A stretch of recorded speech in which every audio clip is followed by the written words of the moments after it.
ഏറ്റവും കൂടുതൽ ആളുകൾ ആവർത്തിച്ച് ചോദിച്ച ഒരു സംശയം. അപ്പൊ അതിനൊരു ക്ലാരിഫിക്കേഷൻ തരാമെന്നാണ് ഇന്ന് ചിന്തിക്കുന്നത്. ഇതാണ് ഈ റിട്രിബ്യൂട്ടീവ് ജസ്റ്റിസും റിസ്റ്റോറേറ്റീവ് ജസ്റ്റിസും എന്ന് പാസ്റ്റർ പറഞ്ഞു. അത് ഒന്ന് ക്ലാരിഫിക്കേഷൻ കിട്ടിയാൽ കൊള്ളാം. അതേ ആശയത്തിലാണ് ഏറ്റവും കൂടുതൽ മെസ്സേജ് എനിക്ക് കിട്ടിയത്. വേറെ പല ഡൗട്ട്സും ഉണ്ട്, അതിലേക്കൊക്കെ വരാൻ നമുക്ക് ക്രമേണ. അപ്പൊ ഇതേക്കുറിച്ച് നമ്മൾ മനസ്സിലാക്കുമ്പോൾ എന്നെ കേട്ടുകൊണ്ടിരിക്കുന്ന Pentecost pastors, believers, I can see them. I love you all. കാരണം ഇത് ആരെയും വെറുക്കുന്ന ഒരു കാര്യമല്ല ഞാൻ പറഞ്ഞത്. ഈ ക്രിസ്തു എന്താണ് കൊണ്ടുവന്ന മെസ്സേജ്, ക്രിസ്തു എന്താണ് പഠിപ്പിച്ചത്, അപ്പോസ്തലന്മാർ എന്താണ് ഗ്രഹിച്ചത്, ആദിമസഭ എന്താണ് വിശ്വസിച്ചത്, എന്താണ് അൺആൾട്ടേർഡ് ഫോം ഓഫ് ഗോസ്പൽ, അത് കാലഘട്ടം കൊണ്ട് മായം ചേർക്കപ്പെടുകയും അട്ടിമറിക്കപ്പെടുകയും ചെയ്തു. അപ്പൊ ആ ബന്ധിയാക്കപ്പെട്ട സുവിശേഷമല്ല, സത്യസുവിശേഷം എന്താണെന്നാണ് ഈ ദിവസങ്ങളിൽ പറയുന്നത്. അതാണ് ഗ്ലോറിയസ് ഗോസ്പൽ. ഗ്ലോറിയസ് ഗോസ്പലിന്റെ ആ സ്വാതന്ത്ര്യത്തിലേക്കും സന്തോഷത്തിലേക്കും സമാധാനത്തിലേക്കും ഞാൻ എല്ലാവരെയും പിന്നെയും വെൽക്കം ചെയ്യുകയാണ്. കാരണം ഇതൊരു ചലനമുണ്ടാകാൻ പോവാണ്. സത്യസുവിശേഷം ഉയർത്തെഴുന്നേൽക്കണം, ജനങ്ങൾ സ്വാതന്ത്ര്യം പ്രാപിക്കണം, ഉറക്കം വിട്ട് ഉണരണം. സുവിശേഷത്തിന്റെ സത്യം എന്താണ്? ക്രിസ്തു എന്തിനാണ് വന്നത്? അപ്പൊ ഇന്ന് പരിഹാസപാത്രമായി അല്ലെങ്കിൽ ഒരു പരിഹാസ കഥാപാത്രമായി യുക്തിവാദികളുടെയും നിരീശ്വരവാദികളുടെയും ദാവാക്കാരുടെയും അങ്ങനെയുള്ളവരുടെയൊക്കെ പേജുകളിൽ സുവിശേഷം വിശ്വസിക്കുന്നവരും ക്രിസ്ത്യാനികളും പരിഹാസ്യരായി പോവുകയാണ്, ഉത്തരമില്ലാതെ മടങ്ങുകയാണ്, നിരാശരായി പോവുകയാണ്. കലാലയങ്ങളിൽ അവർ പരിഹസിക്കുന്നു, ചോദ്യം ചെയ്യപ്പെടുന്നു. യുക്തിഭദ്രമായ ഉത്തരം തിരികെ നൽകുവാൻ കഴിയാൻ കെൽപ്പില്ലാതെ വരുന്നവർ പലരും ഇസ്ലാം മതം സ്വീകരിക്കുന്നു, പലരും നിരീശ്വരവാദികളായി പോകുന്നു. അത്തരത്തിൽ കാരണം ക്രിസ്ത്യാനിറ്റിയുടെ ആ ഗ്ലോറി, ഒറിജിനൽ റിയൽ ഗോസ്പൽ ഇല്ലാത്തത് കൊണ്ട് ഈ ഫേക്ക് ഗോസ്പലുമായി യുദ്ധത്തിന് പോയി. മാറ്റച്ചുരിക എപ്പോഴാണ് സാത്താൻ പെന്തക്കോസ്തുകാരുടെ കയ്യിൽ കൊടുത്തതെന്ന് എനിക്കറിയത്തില്ല. വെട്ടുകൊണ്ട് അനേക ആരോമലുമാർ വീഴുകയാണ്.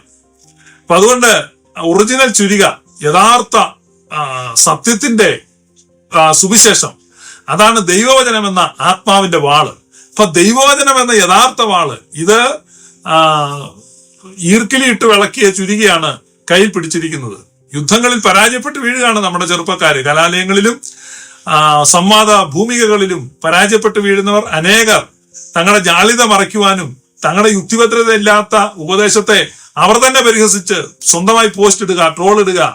കഴിഞ്ഞ ദിവസം ഒരു ചെറുപ്പക്കാരൻ യുക്തിവാദിയായിട്ട് നിന്ന് ക്രിസ്ത്യാനിറ്റിക്കെതിരായിട്ട് പോസ്റ്റ് ഇട്ടുകൊണ്ടിരുന്ന യാദൃച്ഛികമായി നമ്മുടെ ലൈവ് കാണാനിടയായി. വലിയ സന്തോഷമായി, വലിയ സ്വാതന്ത്ര്യമായി അദ്ദേഹം പറയാണ്, this is gospel, now I can believe it, now I can boldly say I am a Christian, I love Jesus. അപ്പൊ ആരുടെ മുമ്പിലും പ്രസന്റ് ചെയ്യാൻ കഴിയുന്ന യുക്തിസഹമായ, യുക്തിഭദ്രമായ, ചാരിത്രികമായിരിക്കുന്ന ശക്തിയുള്ള ഒരു സുവിശേഷം, അത് അടുത്ത തലമുറയ്ക്ക് വേണ്ടി ഫ്യൂച്ചർ പ്രൂഫ് ഗോസ്പൽ ആണ് ഗ്ലോറിയസ് ഗോസ്പൽ.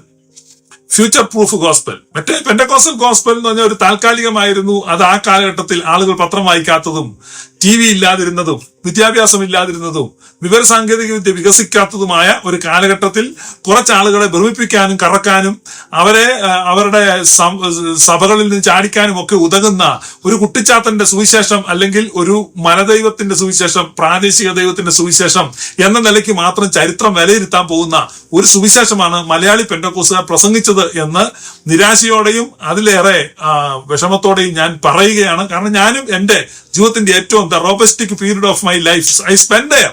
അപ്പൊ അതുകൊണ്ട് ആരും പരിഭവിക്കരുത്. പെന്റക്കോസ്തുകാർ ഓർക്കണം, നമ്മൾ ഒന്നാണ്, നമ്മൾ ഒരുമിച്ചാണ് തുഴഞ്ഞത്. അപ്പം ഞാനതിൽ ഇത് ഇങ്ങനെയാണെന്ന് കണ്ടു. അപ്പൊ അതുകൊണ്ട് അതിന്റെ സത്യം പറയാണ്, you must think about that. Accept ചെയ്യണമെന്ന് ഞാൻ പറഞ്ഞില്ല, പക്ഷെ നിങ്ങൾ ചിന്തിക്കുന്നവർ, ഞാൻ ഇന്നാളും പറഞ്ഞു, തലയ്ക്കകത്ത് ഒരു വർക്ക് ചെയ്യുന്ന തലച്ചോറും വളയാത്ത ഒരു നട്ടലുമുള്ളവർ ഗ്ലോറിയസ് ഗോസ്പൽ അക്സെപ്റ്റ് ചെയ്യും. വർക്ക് ചെയ്യുന്ന ഒരു തലച്ചോറും വളയാത്ത നട്ടലും. മലയാളി പെന്റക്കോസ്റ്റിൽ ഏറ്റവും വലിയ ഒരു ഗ്രൂപ്പ് നടത്തുന്നെന്ന് പറഞ്ഞ് ഒരു ചങ്ങാതിയിലേക്ക് ഇറങ്ങി നടക്കുന്നുണ്ട്. ലെവൻ ഈ സ്വർഗത്തിൽ പോയിട്ട് ഇത് സ്വർഗത്തിലോട്ട് ഓട്ടോറിക്ഷ പോകുന്ന പോലെ ട്രിപ്പ് പോകുന്ന, അതൊക്കെ അങ്ങനത്തെ കാര്യങ്ങളൊക്കെ വിശ്വസിക്കുന്നു. അപ്പൊ അങ്ങനത്തെ സുവിശേഷം ഒന്നും, വിജയിക്കുന്ന സുവിശേഷം അതൊന്നും ചവറ്റുവട്ടെ കളയുന്ന കാര്യങ്ങളാണ്, പുറത്തിറക്കാൻ കൊള്ളത്തില്ല. അപ്പൊ അതുകൊണ്ട് ഏറ്റവും കൺവിൻസിങ് ആയിരിക്കുന്ന ഗ്ലോറിയസ് ഗോസ്പൽ, യുക്തിഭദ്രമായിരിക്കുന്ന, ലോജിക്കൽ ഇൻകൺസിസ്റ്റൻസി ഇല്ലാത്ത ഒരു ഗോസ്പലാണ് നമ്മൾ പ്രസന്റ് ചെയ്യുന്ന ഗോസ്പൽ. എന്ന് പറഞ്ഞാൽ നമ്മൾ പുതുതായിട്ട് ഉണ്ടാക്കിയെടുത്ത സുവിശേഷമൊന്നുമല്ല. That is historical faith. ഇന്നലത്തെ ഡിബേറ്റിൽ ബഹുമാന്യനായ അനിൽ കൊടുത്തോട്ട് നമ്മളോട് ചോദിച്ചു, ഇതിനെ നേരത്തെ പ്രസംഗിച്ചൊരു വല്ലവരും ഉണ്ടോ? ഒരുപാട് ആളുകളുണ്ട്. പൗലോസ് തന്നെ അതാ പ്രസംഗിച്ചത് ഞാൻ എടുത്ത് കാണിച്ചിരുന്നു.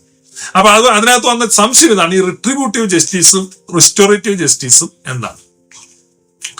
അത് നിയമത്തിന്റെ കാഴ്ചപ്പാട്, രണ്ട് തരത്തിലുള്ള നീതി. അപ്പൊ റിട്രിബ്യൂട്ടീവ് ജസ്റ്റിസ് എന്ന് പറഞ്ഞാൽ അത് പീനൽ ഓറിയന്റഡ് ആണ്. ആ ജസ്റ്റിസ് എന്ന് പറഞ്ഞാൽ ശിക്ഷ. ഇതാണ് നമ്മുടെ മലയാളികളുടെ മനസ്സിൽ നീതി നീതി നീതി എന്ന് പറയുമ്പോൾ നമ്മുടെ മനസ്സിൽ മുഴങ്ങുന്നത് ഇതാണ്. നമ്മുടെ മനസ്സിൽ എന്ന് പറഞ്ഞാൽ ഒരു ക്രൈം നടന്നു. ആ ക്രൈം നടന്നു കഴിയുമ്പോൾ നമ്മുടെ അന്നേരം വരുന്ന അവനെ തല്ലണം, അല്ലെ അവനെ കൊല്ലണം, പച്ചയ്ക്ക് കത്തിക്കണം. ഇതാണ് നമ്മൾ ഈ ഫേസ്ബുക്ക് ഗ്രൂപ്പുകളിൽ നോക്കുമ്പോൾ മലയാളികളുടെ മനസ്സ് വായിക്കാം, അല്ലെ? പച്ചയ്ക്ക് കത്തിക്കണം. എന്താ പ്രയോജനം? ഇപ്പൊ ആ കുഞ്ഞിന്റെ കയ്യിൽ നിന്ന് ഒരു ഫ്ലവർ വേസ് താഴെ വീണ് പൊട്ടുമ്പോഴേ നമ്മൾ എന്ത് ചെയ്യാണ്? അവന്റെ ചന്തിക്കിട്ട് കൊടുക്കുകയാണ് ചൂരിൽ വെച്ച് 2 എണ്ണം. എന്ത് പ്രയോജനം? അവന്റെ ചന്തി ഇങ്ങനെ തിണർത്ത് കിടക്കും, പൊട്ടിയ ഫ്ലവർ വേസ് പൊട്ടിക്കിടക്കും. അതാണ് റിട്രിബ്യൂട്ടീവ് ജസ്റ്റിസ്, പ്രതികാര നീതി. അപ്പൊ പ്രതികാര വാഞ്ചയോടെ നടപ്പിലാക്കുന്ന നീതിയാണ് റിട്രിബ്യൂട്ടീവ് ജസ്റ്റിസ്. നീതി നടപ്പാക്കുക. റിസ്റ്റോറേറ്റീവ് ജസ്റ്റിസ് എന്ന് പറഞ്ഞാൽ അവനോട് പറയാണ്, അത് സാരമില്ല, ഫ്ലവർ വേസ് പൊട്ടിയത്, നമുക്ക് പുതിയൊരെണ്ണം വാങ്ങാം. അവനെയും കൂടെ കൂട്ടി കടയിൽ പോയി പുതിയൊരു ഫ്ലവർ വേസ് വാങ്ങി ഫ്ലവർ ഒക്കെ വെച്ച് അത് എവിടുന്ന് വീണോ അവിടെ കൊണ്ട് വെക്കുന്നതാണ് റിസ്റ്റോറേഷൻ. യഥാസ്ഥാപനമാണ്. അപ്പം യഥാസ്ഥാപന ചെയ്യുന്ന നീതി, അതാണ് റിസ്റ്റോറേറ്റീവ് ജസ്റ്റിസ്. അപ്പൊ ജസ്റ്റിസ് 2 ടൈപ്പ് ഉണ്ട്. റിട്രിബ്യൂട്ടീവ് ജസ്റ്റിസും ഉണ്ട്, റിസ്റ്റോറേറ്റീവ് ജസ്റ്റിസും. അപ്പൊ അതിൽ ഈ റിട്രിബ്യൂട്ടീവ് ജസ്റ്റിസ് ആണ് അമേരിക്കയിൽ നടപ്പിലാക്കുക. 1990s മുതൽ അമേരിക്കയിൽ റിസ്റ്റോറേറ്റീവ് ജസ്റ്റിസിനെ പറ്റിയുള്ള ചർച്ചകൾ സജീവമായി. അപ്പൊ ദൈവത്തിന്റെ നീതി പാശ്ചാത്യ കാഴ്ചപ്പാടിൽ റിട്രിബ്യൂട്ടീവ് ആണ്. അതാണ് പെന്റക്കോസ്റ്റൽ ഗോസ്പലിൽ മുഴങ്ങുന്നത്. അതുകൊണ്ടാണ് യേശുവിനെ ക്രൂശിച്ചത് നീതിക്ക് വേണ്ടിയാണ്, ശിക്ഷയാണ്, ശിക്ഷ വിധിക്കുകയാണ്, ശിക്ഷ നടപ്പാക്കണം. എന്ത് ശിക്ഷ? പാപത്തിന്റെ ശിക്ഷ. അപ്പൊ ഈ എന്താ പാപം? ഭയങ്കര പാപം. ഞങ്ങളുടെ ഒന്ന് അറിയട്ടെ, എന്താ ഈ പാപം?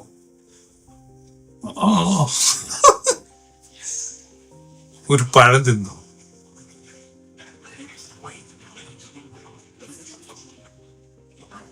ഒരു കൊണ്ടുപോടാ നിന്റെ സുവിശേഷം. ഞാനല്ല കേട്ടോ, ഞാൻ മര്യാദക്കാരനെ. പുറം ലോകത്ത് ഇതും കൊണ്ട് ഇറക്കിയാല് വെളിയിൽ ഇറക്കാൻ കൊള്ളാവുന്ന സുവിശേഷമാണോ? നമ്മൾ ഒരാളുടെ ചെന്ന് പറയും, ഞങ്ങൾക്കൊരു സുവിശേഷം അറിയിക്കാനുണ്ട്. എന്താ? ഭയങ്കര ശിക്ഷ വരാൻ പോവാ. എന്താ? ഭയങ്കര തീ നരകത്തിൽ നിങ്ങളെ എന്തോ വിഷയം നിങ്ങളൊന്നും അറിയില്ല. അത് പണ്ട് വേണ്ട എങ്ങാണ്ടുണ്ടായിരുന്ന അപ്പൂപ്പൻ, പുള്ളി എന്നാ ചെയ്തേ? ഒരു പഴം പുള്ളി. അപ്പൊ ഇതാണ് ഈ ചിന്തിക്കുന്നത്. അപ്പൊ ഇത്രയും നാൾ ഈ കോപം വെച്ചോണ്ടിരിക്കുന്നു. 10,000 കൊല്ലമായിട്ട് ഒരു പഴം തിന്നതിന്റെ അരിശം തീരാത്ത ദൈവം, ഒരു പഴം തിന്നതിന്റെ കോപം തീരാത്ത ഒരു ദൈവം, പെന്റക്കോസ്തുകാരാ നിന്റെ ഗോസ്പല് എടുത്ത് തോട്ടിക്കും. ഞാൻ പിന്നെയും പറഞ്ഞു, പിണക്കം കണ്ടല്ല സ്നേഹം കൊണ്ട് പറയുന്ന എന്റെ സ്വന്തം ആളുകൾ, അതുകൊണ്ട് ഞാൻ അങ്ങനെ പറയും. പൊട്ടത്തരമല്ലേ?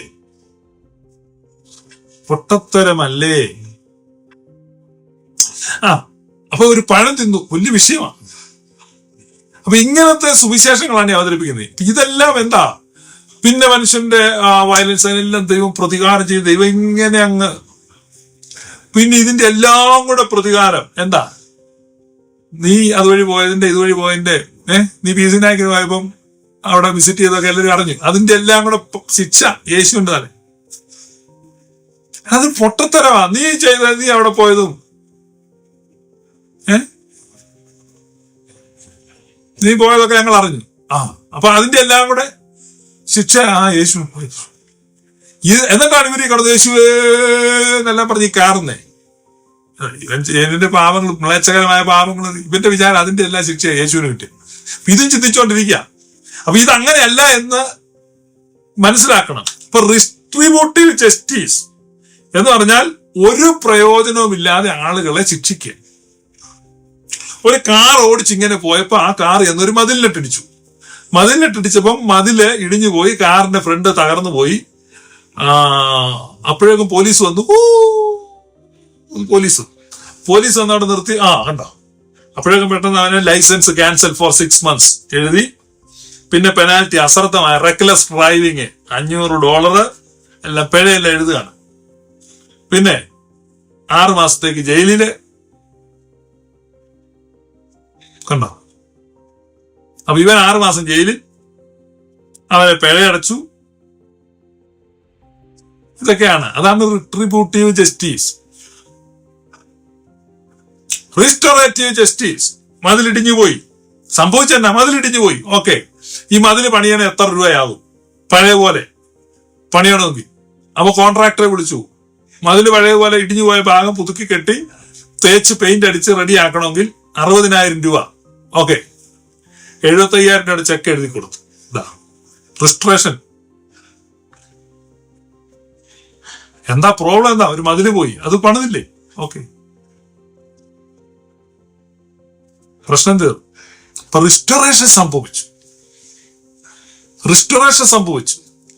ജസ്റ്റിസ് നടപ്പായി. എന്താണ്? Restorative justice നടപ്പായി. എന്നാലും അങ്ങനെ വിടാൻ പറ്റണ്ട. കൈ തരിക്കുന്ന 2 അവനിട്ട് കൊട്ടും. അതാണ് റിട്രിബ്യൂട്ടീവ് ജസ്റ്റിസ്. നമ്മുടെ ദൈവത്തിന്റെ നീതി റിട്രിബ്യൂട്ടീവ് ജസ്റ്റിസ് അല്ല, റിസ്റ്റോറേറ്റീവ് ജസ്റ്റിസ് ആണ്. അവൻ സകലത്തെയും യഥാസ്ഥാനപ്പെടുത്തും. അതിനു വേണ്ടിയാണ് അവന്റെ നീതി. ഈ ദൈവത്തിന്റെ നീതി എന്ന് പറയുമ്പോൾ ഈ പെന്തക്കോസ്തുകാർക്കുള്ള വേറൊരു പ്രശ്നമാണ്. യേശുവിന്റെ ക്രൂശുമരണമൊക്കെ ഭയങ്കര തമാശ, കോമഡി എന്ന് പറഞ്ഞു കഴിഞ്ഞാൽ ഞാൻ 25 കൊല്ലം ഈ കോമഡി വിശ്വസിച്ച. 25 കൊല്ലമൊന്നും വിശ്വസിച്ചില്ല, 10-15 കൊല്ലം വിശ്വസിച്ചു. പിന്നെ എനിക്ക് മനസ്സിലായത് അബദ്ധമാണ്. കാരണം ഞാൻ ഭയങ്കര പ്രസംഗങ്ങളൊക്കെ പോയി നടത്തും. അപ്പം എന്ന് പറഞ്ഞു കഴിഞ്ഞാൽ ദൈവത്തിന്റെ പുത്രൻ, ഭയങ്കര അലർച്ച, ദൈവത്തിന്റെ കുമാരൻ. എന്റെ പഴയ പ്രസംഗമൊക്കെ ഇനി ചിലപ്പോൾ പൊക്കിക്കൊണ്ട് വരുമായിരിക്കും. അത് പഴയതാണ്, അതെല്ലാം ഞാൻ റിജക്ട് ചെയ്തിരിക്കുന്നു. So foolishness. ഞാൻ എത്രയോ പ്രാവശ്യം പരസ്യമായിട്ട് ഈ ലൈവിൽ വന്ന് മാപ്പ് പറഞ്ഞു. ഇനിയിപ്പോ ഞാൻ എല്ലാം ചെയ്യണം. ഞാൻ പ്രാവശ്യം ഏത്തയിട്ടവരെ കാണിച്ചു. അതുകൊണ്ട് ഞാൻ ഒന്നുകൂടെ ഏത്തയിട്ടേക്കാം. പെന്തക്കോസ്തിൽ നിന്നപ്പോൾ ഞാൻ പറഞ്ഞ എല്ലാ അബദ്ധങ്ങൾക്കും ഊളത്തരങ്ങൾക്കുമായി ഞാൻ പൊതുജനത്തോട് മാപ്പ് ചോദിക്കുന്നു. എന്റെ പിഴ,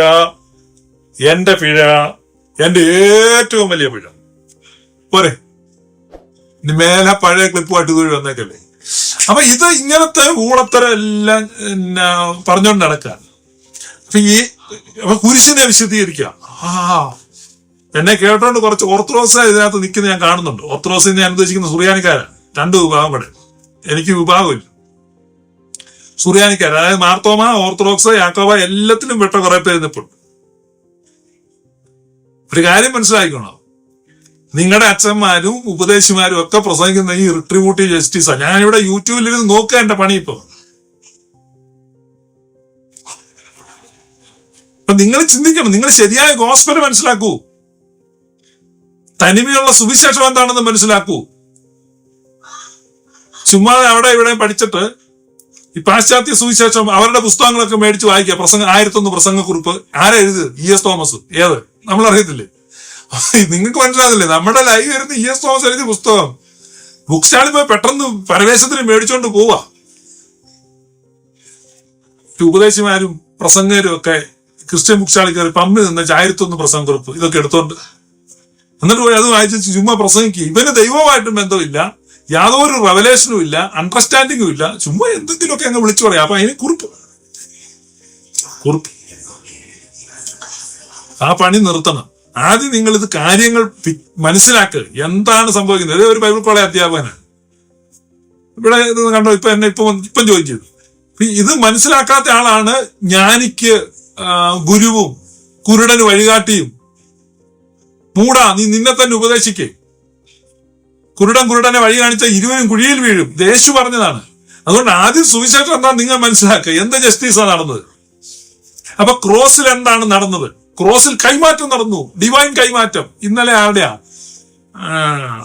സുരേഷ് ബാബുവിന്റെ പ്രസംഗം ഞാൻ കേട്ടു. അപ്പൊ ഞാൻ പാസ്റ്റർ ഇത്ര നാളോട് ഇവിടം വരെ എത്തിയുള്ളൂന്ന്. ഇപ്പോഴും പുള്ളി അത് പ്രസംഗിച്ചുകൊണ്ടിരിക്കുക, ഡിവൈൻ കൈമാറ്റം, സ്വർഗീയ കൈമാറ്റം. അപ്പൊ കുരിശിൽ ട്രാൻസാക്ഷൻ ഹാസ് ഹാപ്പൻഡ്. ക്രോസ്, കുരിശിൽ. അപ്പൊ കുരിശിൽ കൈമാറ്റം, ട്രാൻസാക്ഷൻ നടന്നു.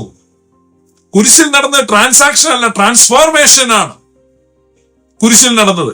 ഈ പാശ്ചാത്യ സുവിശേഷവും പൗരസ്ത്യ സുവിശേഷമായിട്ടുള്ള വ്യത്യാസം നിങ്ങൾ പഠിക്കുമ്പോൾ നിങ്ങൾ മനസ്സിലാക്കേണ്ടത്, ഈ പാശ്ചാത്യം മുഴുവൻ നിയമത്തിന്റെ അധിഷ്ഠിതമായ ദൈവശാസ്ത്രമാണ്, നിയമാധിഷ്ഠിതമാണ്, ലീഗൽ വ്യൂ ആണ്. Legal view. നമ്മുടെ ഈസ്റ്റേൺ ഗോസ്പൽ എന്ന് പറഞ്ഞാൽ റിലേഷൻ വ്യൂ ആണ്. Relation view. അപ്പൊ പാശ്ചാത്യ സുവിശേഷം എന്ന് പറയുമ്പോൾ ഒരു കോടതി മുറി, ഒരു വ്യവഹാരം, ഒരു വക്കീല്, ഒരു ജഡ്ജി, നിയമപുസ്തകം, ന്യായവിധി, ശിക്ഷ, കുറ്റം, അടി, തൊഴി, ജാമ്യം, ഇങ്ങനത്തെ ഈ കോൺസെപ്റ്റിലാണ് ആ ഗോസ്പൽ പോകുന്നത്. ഈസ്റ്റേൺ ഗോസ്പലിൽ നിയമം അല്ല, ജഡ്ജി അല്ല, അടി അല്ല, തൊടി അല്ല, ലോക്കപ്പ് അല്ല, അണ്ടർവെയറിന്റെ വള്ളി അല്ല, ഇതൊന്നും അല്ല. ഈസ്റ്റേൺ ഗോസ്പലിൽ റിലേഷൻ, ഫാമിലി. റിലേഷൻ ബേസ്ഡ് ഗോസ്പലാണ്, റിലേഷൻഷിപ്പ് ആണ് ഈസ്റ്റ് പ്രസംഗിക്കുന്നത്. വെസ്റ്റ് പ്രസംഗിക്കുന്ന മുഴുവൻ നിയമത്തിന്റെ അധിഷ്ഠാനം. അതുകൊണ്ട് നിങ്ങൾ ഈ പെന്തക്കോസ്തുകാരുടെ പ്രസംഗം മുഴുവൻ കേൾക്കുമ്പോൾ അതിനകത്തെ ഈ ഉപദേശങ്ങൾ മുഴുവൻ, ഉദാഹരണങ്ങൾ മുഴുവൻ ഈ രീതിയിലുള്ളതാണ്. അവരുടെ ലീഗൽ വ്യൂ ആണ്. അപ്പൊ ലീഗൽ വ്യൂ വരുമ്പം റിട്രിബ്യൂട്ടീവ് ജസ്റ്റിസ് ആണ്. കാരണം എ ക്രൈം ഒക്കേർഡ്. അപ്പൊ ഈ crime, someone has committed a crime, then he must be punished. For what? That is not a question. It is a violation of the law. He must be punished. There is a law of the land.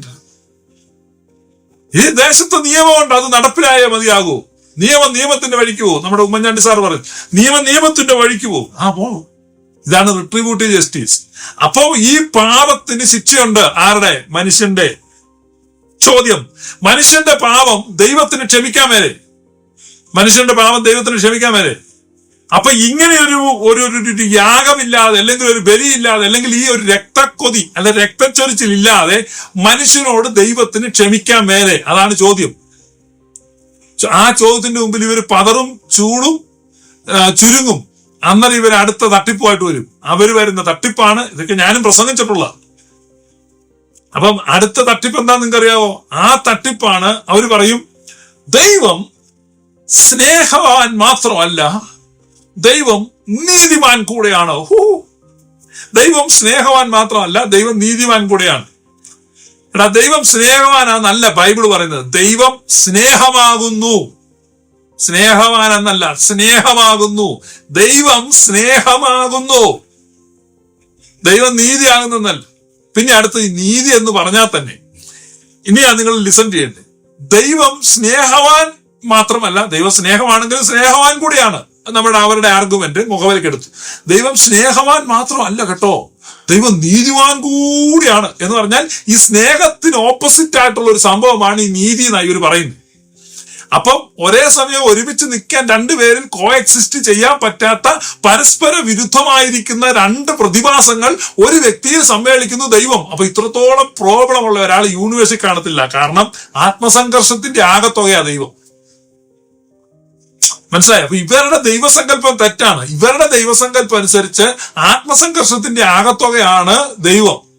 കാരണം സ്നേഹവാനുമാണ്, നീതിമാനുമാണ്. നീതിമാനുമാണ്, സ്നേഹവാനുമാണ്. നീതിയും സ്നേഹവും എന്താ ഇങ്ങനെ നിൽക്കുന്നു? അപ്പൊ ഇവരുടെ നീതി retributive justice ആണ്. Retributive justice cannot coexist with love, but restorative justice can coexist with love. അപ്പൊ റിട്രിബ്യൂട്ടീവ് ജസ്റ്റിസിന് സ്നേഹത്തിന്റെ കൂടെ നിൽക്കാൻ പറ്റത്തില്ല. അപ്പൊ യഥാസ്ഥാപനത്തിന്റെ സ്നേഹത്തിന്, യഥാസ്ഥാപനം ചെയ്യാനുള്ള നീതി, യഥാസ്ഥാപനത്തിന്റെ നീതിക്ക് സ്നേഹത്തോടൊപ്പം വസിക്കാൻ പറ്റും. കാരണം മോനെ, ആ ഫ്ലവർ വേസ് പൊട്ടിയോ, സാരമില്ലട കുട്ടാ, എഴുന്നേറ്റ് വാ, നമുക്ക് പുതിയൊരെണ്ണം മേടിക്കാം. അവനെ വിളിച്ച് അവനെ കൂടെ പോയി ഒരു ഫ്ലവർ വേസ് മേടിച്ച്, കുറെ ഫ്ലവർ മേടിച്ച് നമ്മൾ കൊണ്ട് തിരിച്ചു വെക്കുക. തിരിച്ചു പോരുന്ന വഴിക്ക് അവന് വേണേ ഒരു ചോക്ലേറ്റ് ബാർ മേടിച്ചു കൊടുത്തു. സ്നേഹത്തിന് യഥാസ്ഥാപനത്തിന്റെ നീതി ഒരുമിച്ച് പോകും. അപ്പോ റിട്രിബ്യൂട്ടീവ് ജസ്റ്റിസിന് സ്നേഹത്തിന്റെ കൂടെ വസിക്കാൻ പറ്റത്തില്ല. റിട്രിബ്യൂട്ടീവ് ജസ്റ്റിസ് തിളക്കിയ ഫ്ലവർ വേസ് പൊട്ടിച്ചോ, ഞാൻ കന്യാകുമാരി കൊണ്ടുവന്നാ, ഞാൻ പിടിയടി അവനെ ഇങ്ങോട്ട്, പുളിവാറിന് 2 എണ്ണം കൊടുത്തു, ചെറുക്കനും കരഞ്ഞു, പെണ്ണും പിള്ളയും കരഞ്ഞു, ഇയക്കും പിന്നെ വേണ്ടായിരുന്നു പുല്ല് എന്നായി, പിന്നെ ആകപ്പാടെ പ്രശ്നമായി. Retributive justice. അപ്പൊ ഈ റിട്രിബ്യൂട്ടീവ് ജസ്റ്റിസിന് സ്നേഹത്തിന്റെ കൂടെ വസിക്കാൻ പറ്റത്തില്ല, പക്ഷെ റിസ്റ്റോറേറ്റീവ് ജസ്റ്റിസിന് സ്നേഹത്തിന്റെ കൂടെ വസിക്കാം. അപ്പൊ ദൈവത്തിന്റെ നീതി മണ്ടന്മാരായ പെന്തക്കോസുകാരെ നിങ്ങൾ കേക്ക്, ഉപദേശിമാരെ, ബൈബിൾ കോളേജിൽ പഠിപ്പിക്കുന്ന പൊട്ടന്മാരെ, പെന്തക്കോസിലെ എല്ലാ ശുംഭന്മാരുമേ, നീ മനസ്സിലാക്ക. ഒരുത്തനുണ്ടല്ലോ ഇന്നലെ പറഞ്ഞ ശശാങ്കനോ ശാസ്താംകോട്ട, എടാ റജി ശാസ്താംകോട്ട, നീ ആദ്യം ഉപദേശം പഠിക്കും, ചുമ്മാ പ്രസംഗിച്ച് മനുഷ്യനെ മെനക്കെടുത്താതെ. മെനക്കോസാരെ നിങ്ങൾ ഇവരുടെ ഒന്നും പ്രസംഗം കേൾക്കരുത്, ചുമ്മാ വിട്ടിത്ര പറഞ്ഞു. ഇത്ര നാൾ നിങ്ങളെ പറഞ്ഞ് കളിപ്പിക്കായിരുന്നു. അവരൊന്നും പറയുന്നില്ല. ഞാൻ കുറെ നാളിൽ നിന്ന് കേട്ട് അടുത്തിട്ട് ഞാൻ ഇറങ്ങിപ്പോകും, ചുമ്മാ പൊട്ടത്തരം പറഞ്ഞോണ്ട്. അപ്പൊ ഈ റിട്രിബ്യൂട്ടീവ് ജസ്റ്റിസിന് ഒരിക്കലും സ്നേഹത്തിന്റെ കൂടെ വസിക്കാൻ പറ്റില്ല. എന്റെ ദൈവം സ്നേഹമാകുന്നു. So his justice is restorative justice, not retributive justice. എന്റെ അത് ഏറ്റുപറ. നിങ്ങൾ എന്നെ കേൾക്കുന്നത് നിങ്ങൾ ഏറ്റുപറ. My God is love. So his justice is not retributive, it is restorative. ഹാവേലിനെ കൊന്ന് ചോര ഉണങ്ങുന്നതിന് മുമ്പ് കായിന്റെ നെറ്റിക്ക് റൂഷ്മ വരച്ചൊരു ദൈവമാണ് നമ്മുടെ ദൈവം. റിസ്റ്റോറേഷൻ.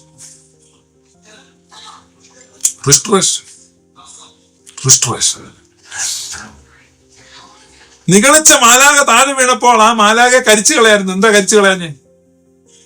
കരിച്ചു കളയാനല്ല, മനുഷ്യപുത്രം വന്നിരിക്കുന്നത് മനുഷ്യരുടെ പ്രാണങ്ങളെ നശിപ്പിക്കാനല്ല, രക്ഷിപ്പാനല്ല. ഒന്നും നശിപ്പിക്കാനല്ല. ഉടഞ്ഞുപോയ ഒരു പാത്രം പോട്ടെന്നല്ല, ആ പാത്രത്തെ റിസ്റ്റോർ ചെയ്യാൻ. കുശവന്റെ വീട്ടിലേക്ക് വിട്ട് യിരെമ്യാവിനെ പഠിപ്പിച്ചെങ്കിൽ മലയാളി പെന്തക്കോസിലെ കൊശവന്മാരെ ഇനി എങ്ങോട്ട് വിടുമെന്ന് ഓർത്ത് ദൈവം ഇരിക്കുക.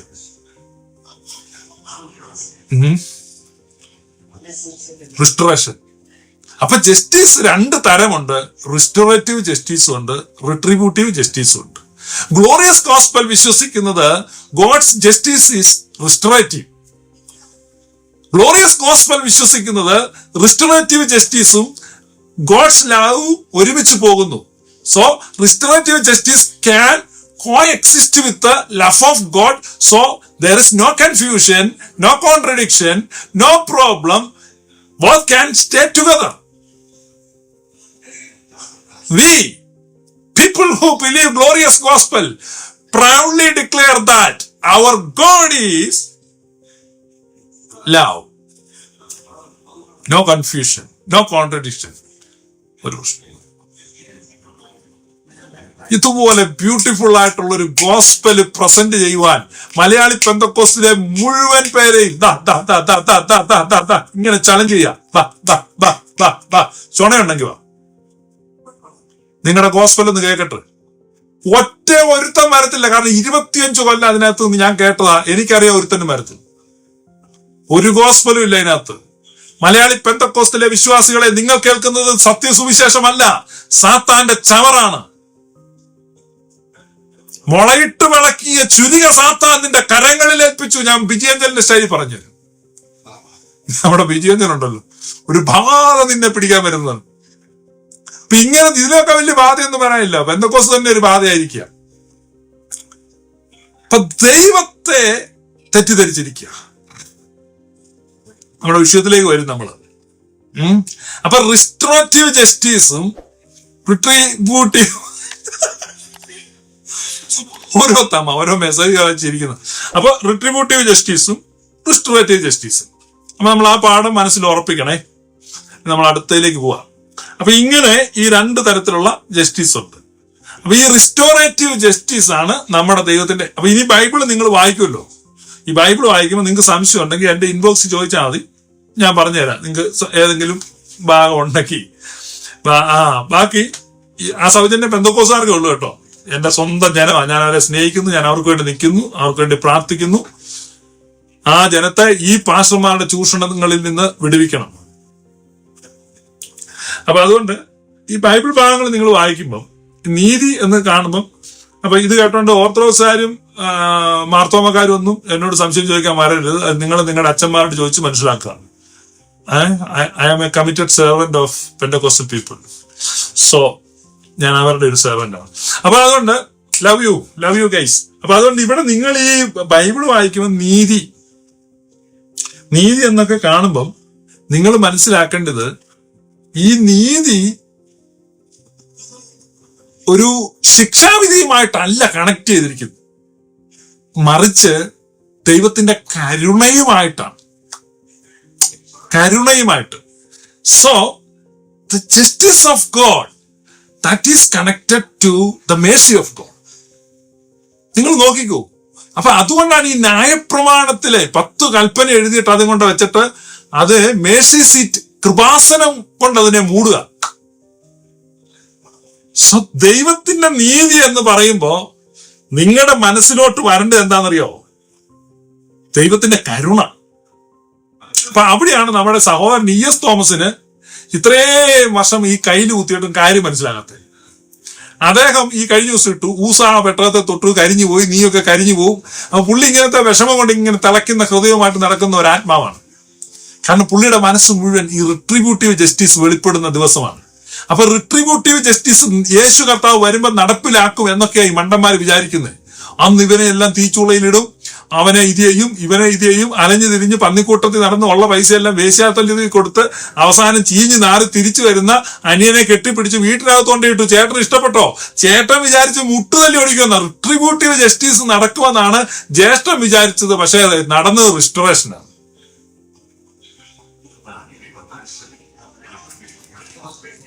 നമ്മുടെ ദൈവം റിസ്റ്റോറേറ്റീവ് ജസ്റ്റിസ് ആണ് നടപ്പിലാക്കുന്നത്, ഒരിക്കലും റിട്രിബ്യൂട്ടീവ് ജസ്റ്റിസ് നടപ്പിലാക്കുന്ന ദൈവമല്ല.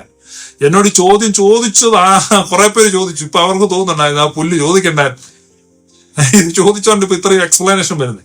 അപ്പൊ അതുകൊണ്ട് ഈ നമ്മുടെ നവംബറിലെ ക്യാമ്പിൽ അടിസ്ഥാനപരമായി ഈ കാര്യങ്ങൾ മുഴുവൻ വളരെ വിശദമായിട്ട് വിശദീകരിക്കുന്നതായിരിക്കും. എല്ലാ ചോദ്യങ്ങളും അവസാനത്തെ സംശയം വരെ അടിച്ചു വാരി തൂരെ കളയും, ഗ്യാരണ്ടി. കാരണം ഗ്ലോറിയസ് ഗോസ്പലിന് എല്ലാ ചോദ്യങ്ങൾക്കും ഉത്തരവുണ്ട്. പെന്റക്കോസ്റ്റൽ ഗോസ്പലിന് രണ്ടാമത്തെ ചോദ്യത്തിന് മുട്ടടിക്കും, മൂന്നാമത്തെ ചോദ്യത്തിന് കണ്ടം വഴി ഓടും. അപ്പൊ ചോദ്യങ്ങൾക്ക് ഉത്തരവില്ലാത്തൊരു സുവിശേഷമാണ്. പരസ്പര ബന്ധമില്ലാത്തതും പരസ്പര വിരുദ്ധമായതും രണ്ടറ്റം കൂട്ടിമുട്ടിക്കാൻ ബുദ്ധിമുട്ടുന്നതും ഒരിക്കലും കൂട്ടുക. പിന്നെ കുഴപ്പിക്കുന്ന ചോദ്യങ്ങൾ ചോദിക്കരുത് അറിയാമോ സഹോദരി എന്നൊക്കെ പറഞ്ഞ് നമുക്ക് പ്രാർത്ഥിക്കാം സ്വോത്രം എന്നൊക്കെ പറഞ്ഞ്, അല്ലെങ്കിൽ ദൈവം ചോദിച്ചോളും എന്നൊക്കെ പറയുന്നതല്ലാതെ ഉത്തരവില്ല. അപ്പൊ ഉത്തരങ്ങളുള്ള ഒരു സുവിശേഷം, യുക്തിഭദ്രമായ സുവിശേഷം, തികഞ്ഞ സ്നേഹത്തിലും പരമമായ ഐക്യത്തിലും അനന്തമായ ആനന്ദത്തിലും നിത്യമായി നിലകൊള്ളുന്ന പിതൃപുത്ര പരിശുദ്ധാത്മാവിന്റെ സ്നേഹത്തിന്റെ പ്രഘോഷണമാണ് ഗ്ലോറിയസ് ഗോസ്പൽ.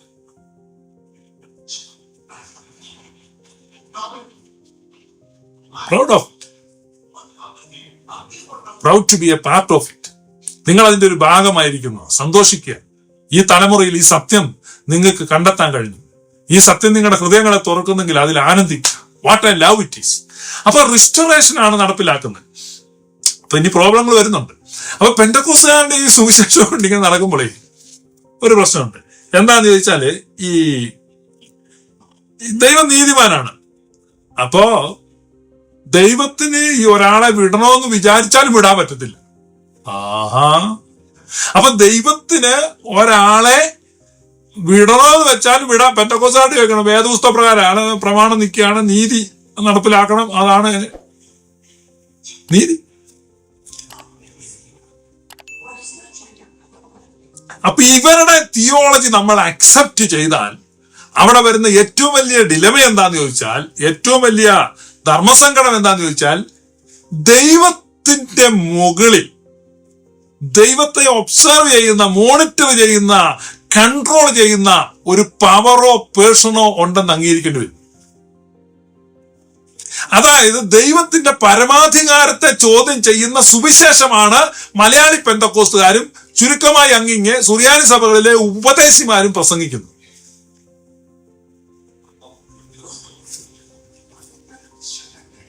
നിങ്ങൾ ഈ പ്രസംഗിക്കുന്ന യേശുവിനെ കുരിശിൽ ഏൽപ്പിച്ചതും അതും ഇതും എല്ലാം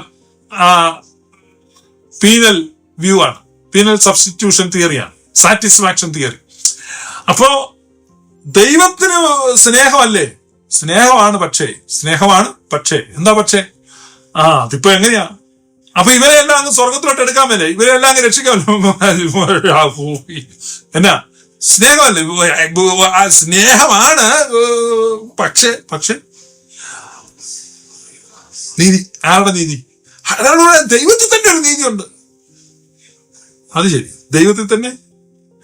അപ്പൊ ദൈവം ആത്മസംഘർഷമുള്ള വ്യക്തിയാണ്.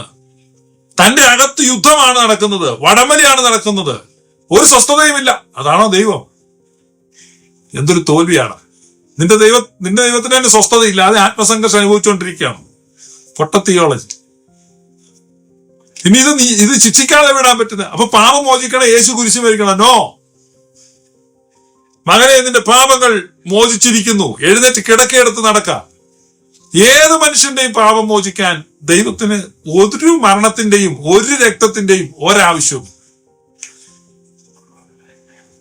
യേശു കുരിശിൽ മരിച്ചെന്തിനാന്നുള്ളതിന്റെ മാർമികമായിരിക്കുന്ന രഹസ്യം നമ്മൾ വളരെ വ്യക്തമായി നമ്മുടെ ക്യാമ്പിൽ നമ്മൾ പഠിപ്പിക്കുന്നതായിരിക്കും. സോ ഇതിനേക്കാൾ ഡീറ്റെയിൽ ആയിട്ട് നമ്മൾ അത് പഠിപ്പിക്കും, കൺവിൻസിങ് ആൻഡ് സാറ്റിസ്ഫൈങ് മെത്തേഡിൽ. സോ നമ്മൾ ഈ പറഞ്ഞുകൊണ്ടിരിക്കുന്നത് ഈ പറയുന്ന തിയോളജി, ആ theology it questions the sovereignty of God. ദൈവത്തിന്റെ സോവർണിറ്റിയെ ചോദ്യം ചെയ്യുന്ന ഉപദേശമാണ്, സുവിശേഷമാണ്. അതിനെ തിരസ്കരിക്കണം, തള്ളിക്കളയണം. ഇതൊക്കെ പഠിപ്പിക്കുന്ന ഉപദേശിമാര് ഉദരപൂർണം മാത്രം ലക്ഷ്യം വെക്കുന്നവരാണ്. പിന്നെ കഴിഞ്ഞ ദിവസത്തെ ഞാൻ രാവിലെ പറഞ്ഞാണ്, എങ്കിലും കഴിഞ്ഞ ദിവസത്തെ നമ്മുടെ അദ്ദേഹത്തിന്റെ പേര് മറന്നുപോയല്ലോ, റജി ശാസ്താംകോട്ടയുടെ ആഹ്വാനം അനുസരിച്ച് ആരെങ്കിലും പെന്തക്കോസിനെ സംരക്ഷിക്കാൻ ഇറങ്ങുന്നെങ്കിൽ നമുക്ക് അതിനെപ്പറ്റി, പെന്തക്കോസ് ഉപദേശത്തെ പറ്റി ചർച്ചയാകാം. ഈ ശാസ്താംകോട്ട തന്നെ മുന്നോട്ടിറങ്ങി സംരക്ഷിക്കണം എന്നുള്ളതാണ് എന്റെ അഭിപ്രായം. അപ്പം ഈ പറഞ്ഞു വന്ന റിസ്റ്റോറേറ്റീവ് ജസ്റ്റിസ്, ഇവർ ഈ പറഞ്ഞു വരുന്ന അനുസരിച്ച് ഇവരുടെ ദൈവത്തിന്റെ മുകളിൽ ഒരാളുണ്ട്. അതാരാന്ന് ചോദിച്ചാ അപ്പൊ ഇങ്ങനെ ഉള്ള ഒരു തിയോളജിയാണ് പെന്തക്കോസ്റ്റൽ തിയോളജി. അതിനകത്തെല്ലാം ശുദ്ധ അബദ്ധമാണ് പറയുന്നത്. അതുകൊണ്ട് വല്ല കഴിവുമുണ്ടെങ്കിൽ ഈ പറയുന്ന ഈ രണ്ടാം കെട്ട് കെട്ടി വേറെ ഇടങ്ങേടി പെട്ടുമൊക്കെ കുടുങ്ങിക്കിടക്കുന്നതായിട്ടല്ലാതെ നല്ല അന്തസ്സുള്ള കുടുംബത്തിലാണ് നീ നിൽക്കുന്നെങ്കിൽ എന്റെ പൊന്നുമക്കളെ ഇറങ്ങിപ്പോ. അതിനകത്ത് ഇത് രക്ഷപ്പെടും. പെട്ടുകിടക്കുകയാണെങ്കിൽ നീ അവിടെ തന്നെ കിടക്ക്. നമുക്ക് എന്തെങ്കിലും ഒരു പരിഹാര പ്രാർത്ഥന വല്ലതും നടത്താം. സോ ഇന്നത്തേക്ക് ഇത്ര മതി.